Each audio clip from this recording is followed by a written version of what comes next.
wabarakatuh. Selamat bertemu kembali dengan saya Vina Nur Aini dalam pelajaran prakarya. Nah, dalam kesempatan kali ini kita akan membahas tentang mengolah kacang-kacangan, serealia, dan umbi-umbian menjadi bahan pangan setengah jadi. Allah itu menciptakan berbagai macam makhluk hidup. Ada manusia, hewan, dan tumbuhan. Manusia diberikan kelebihan, yaitu mempunyai akal pikiran. Nah, dengan adanya akal, manusia mampu mengolah dan memanfaatkan hasil ciptaannya, seperti mengolah bahan pangan. Nah, bagaimana cara manusia memanfaatkan akalnya dengan mengolah hasil ciptaannya tadi? Yaitu dalam mata pelajaran prakarya ini, mengolah bahan pangan dari serealia, kacang-kacangan, dan juga umbi-umbian. Bagaimana cara mengolahnya? Mari kita simak penjelasan video berikut ini.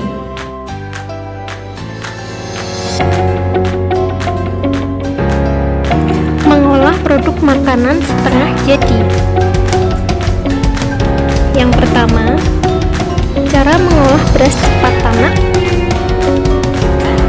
Beras cepat tanak atau biasa disebut beras instan merupakan beras yang dapat ditanak dalam waktu 3-4 menit. Beras tersebut ditanak dengan cara penanakan yang sederhana. Pembuatan beras cepat tanak antara lain dengan cara rendam, kukus, dan kering. Cara membuat gaplek, alat dan bahan, singkong, kalengan, dan juga pisau. Skema tahapan pembuatan gaplek. Yang pertama, singkong dikupas, kemudian dicuci, diiris-iris, direndam air, dan juga dijemur. Tepung daun singkong.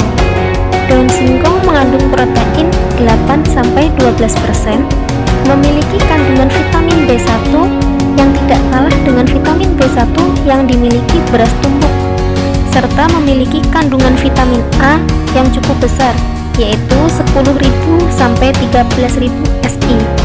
Untuk membuat tepung yang terbuat dari daun singkong diperlukan bahan yang sederhana, yaitu air, daun singkong, dan panci. Skema tahapan pembuatan tepung daun singkong. Yang pertama, siapkan daun singkong, direndam 6 jam, blanching 3 menit, jemur atau oven, tumbuk, kemudian diayak. Nah, tepung daun singkong sudah jadi. Yang keempat, tepung. Tepung adalah partikel yang dapat berbentuk butiran halus atau sangat halus tergantung pemakaiannya. Tepung berasal dari beras, ketan, singkong, dan juga gandum. Tepung dapat diolah menjadi beberapa produk olahan makanan seperti biskuit, kue kering, cake, donat, dodol, mie, dan juga kosmetik. Secara garis besar, bahan tepung dapat dikelompokkan menjadi 2 kategori, yaitu bahan pangan yang tidak mudah menjadi coklat apabila dikupas, dan juga bahan pangan yang mudah menjadi coklat. Alat dan bahan yang digunakan: beras atau kacang-kacangan, atau juga bisa menggunakan umbi-umbian, wajan, blender, dan juga ayakan. Cara membuatnya: yang pertama, cuci beras atau kacang hijau sampai bersih. Selanjutnya, rendam beras atau kacang hijau selama 2-3 jam, kemudian tiriskan. Setelah benar-benar tipis, sangrai di atas wajan hingga kering dan setengah matang. Selanjutnya, blender kering beras atau kacang hijau tanpa menggunakan air atau juga bisa ditumbuk hingga halus. Kemudian, ayak atau saring hingga mendapatkan tepung. Kemudian, butiran tepung yang tidak lolos saring di blender, kemudian diayak atau disaring kembali. Selanjutnya, simpan tepung yang sudah jadi di wadah tertutup dan kedap udara. Yang kelima, pati. Pati adalah hasil penyaringan atau ekstraksi dari suatu bahan. Pati dapat digunakan sebagai bahan kue, sohun, bahan pengental aneka produk makanan, bahan perekat, dan juga sirup. Cara pembuatan pate: yang pertama, kupas ubi kayu, cuci ubi kayu sampai bersih, timbang berat ubi kayu, kemudian parut atau blender ubi kayu sampai halus. Peras hasil parutan ubi kayu dan ekstraksi dengan menggunakan kain saring. Tampung hasil cairan pati tersebut dalam wadah atau baskom. Endapkan pati hasil ekstraksi, kemudian buang air di bagian atas endapan. Hanya ambil hasil endapan yang berada di bawah. Keringkan endapan pati tersebut dengan menggunakan panas atau sinar matahari sampai kering, atau dapat dikeringkan dengan menggunakan kipas angin. Selanjutnya, setelah kering, timbang berat tepung yang dihasilkan. Kemudian, masukkan tepung tersebut ke dalam kemasan plastik.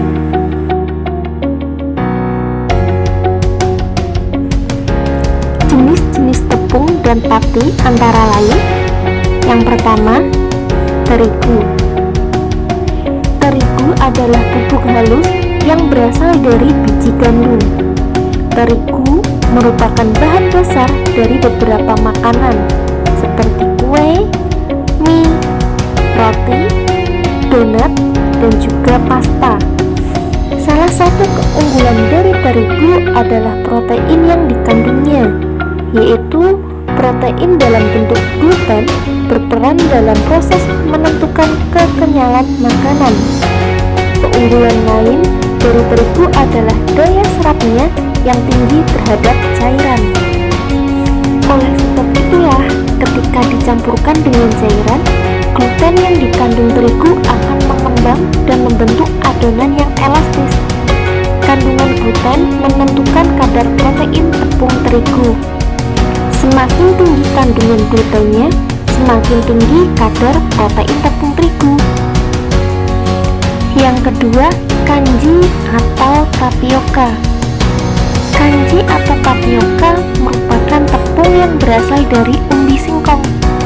Biasanya digunakan untuk membuat kue tradisional seperti kue pepe.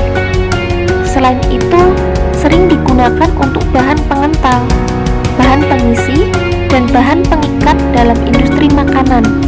Misalnya, dalam pembuatan puding, es krim, sosis, bakso, batagor, siomay, dan industri farmasi. Warnanya bening, kental, dan agak lengket bila dipanaskan. Tepung tapioka yang baik kualitasnya adalah yang berwarna putih. Yang ketiga, maizena. Maizena merupakan tepung yang berasal dari sari pati biji jagung. Biasanya digunakan untuk mengentalkan sup, membuat cookies, atau makanan lain menjadi lebih lembut. Tepung maizena merupakan sumber karbohidrat yang digunakan untuk bahan pembuat roti, kue, biskuit, makanan bayi. Yang keempat, hangkue. Hangkue merupakan sari pati dari kacang hijau. Contoh makanan yang mengandung hangkue adalah cendol. Yang kelima, tepung beras. Tepung beras adalah tepung yang dibuat dari beras dengan cara digiling, ditumbuk atau dihaluskan. Warnanya putih dan lebih lembut serta halus jika dibandingkan dengan tepung ketan. Tepung beras banyak digunakan sebagai bahan baku bihun, bakmi, makaroni, aneka kudapan, cookies, biskuit, makanan bayi, tepung campuran, dan masih banyak lainnya.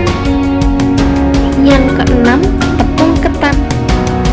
Tepung ketan adalah tepung yang dibuat dari beras ketan hitam atau putih dengan cara digiling, ditumbuk, atau dihaluskan. Untuk membedakan dengan tepung beras, larutkan dengan sedikit air. Larutan tepung beras akan lebih encer, sedangkan larutan tepung ketan akan lebih kental. Nah, bagaimana dengan video penjelasan tadi? Sekarang kalian sudah mengerti bagaimana bagaimana caranya mengolah serealia, umbi-umbian, kacang-kacangan menjadi bahan pangan setengah jadi. Semoga bermanfaat videonya. Terima kasih. Wassalamualaikum warahmatullahi